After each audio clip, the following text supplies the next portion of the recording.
Welcome to Bible Reader Companion.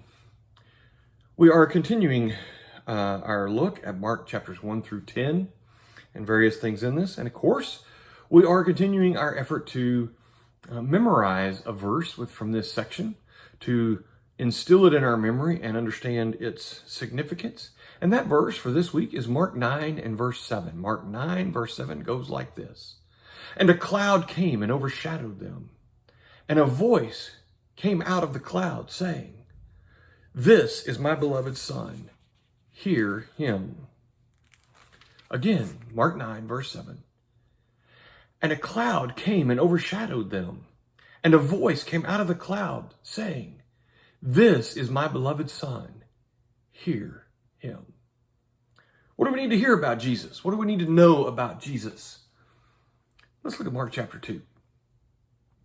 Mark chapter 2, beginning in verse 1. Again, he entered Capernaum after some days, and it was heard that he was in the house. Immediately, many gathered together, so there was no longer room to receive them, not even near the door. And he preached the word to them, and they came to him, bringing a paralytic who was carried by 4 men. And when they could not come near him because of the crowd, they uncovered the roof where he was. So when they had broken through, they let down the bed on which the paralytic was lying. When Jesus saw their faith, he said to the paralytic, "Son, your sins are forgiven you." Some of the scribes were sitting there reasoning in their hearts, "Why does this man speak blasphemies like this? Who can forgive sins but God alone?" But immediately, when Jesus perceived in his spirit that they reasoned thus within themselves, he said to them, "Why do you reason about these things in your hearts? Which is easier to say to the paralytic, 'Your sins are forgiven you,' or to say, 'Arise, take up your bed and walk'? But that you may know that the Son of Man has power on earth to forgive sins," he said to the paralytic, "I say to you, arise, take up your bed and go to your house." Immediately he arose, took up the bed, and went out in the presence of them all, so that all were amazed and glorified God, saying, "We never saw anything like this." So much interesting that comes out of this. The first thing is that Jesus is preaching. That's what he's doing. That's why the house is full. The house was not full just because of Jesus working miracles, but because they wanted to hear him preach, to hear him teach. And these men that brought the paralytic, it's interesting that after they dropped this man at Jesus' feet, what's Jesus' first concern? What's the first thing Jesus does for this man? He had a clear physical need.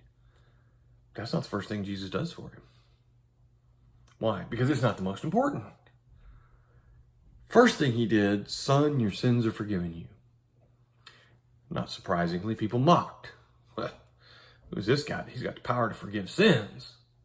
Well, Jesus knew their hearts, and he addressed that. He said, "Look, I can easily say that. Nobody can prove whether that happened or not, right? If I walk around and tell people your sins are forgiven, they don't know. There's nothing to demonstrate that." But Jesus said, "Look, I'm going to prove to you that I have that power. I'm going to do something that you can test. I'm going to do something that proves that I have power." He looked up the man and he said, "Rise, take your bed and walk." When we talk about a bed, we're talking about something more like a cot. We're not talking about a guy picking up a king-size bed and carrying it on his back. That much is obvious by the fact they let him down through a roof. But Jesus' focus was on the spiritual. So many times we lose sight of this. We get so caught up in the physical and what the people want the church to do so many physical things, and they want the work of God to be about so many physical things. And yet, whatever you see in Jesus, the focus is always on the spiritual. It's always on the heart of man and the sins of man.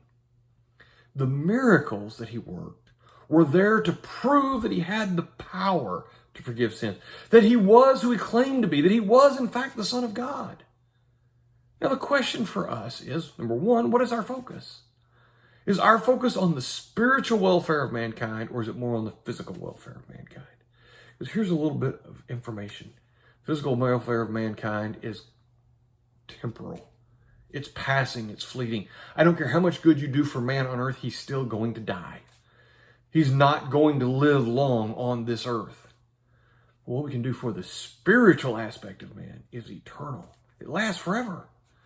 we change a man's soul to be serving the Lord and honoring Him, we have affected that soul forever. Second thing is, we believe enough in Jesus to imitate Him and follow that path. This is my beloved Son. Hear Him. What did He do? He focused on the spiritual. Thank you for thinking on these things, and we hope you'll join us again tomorrow.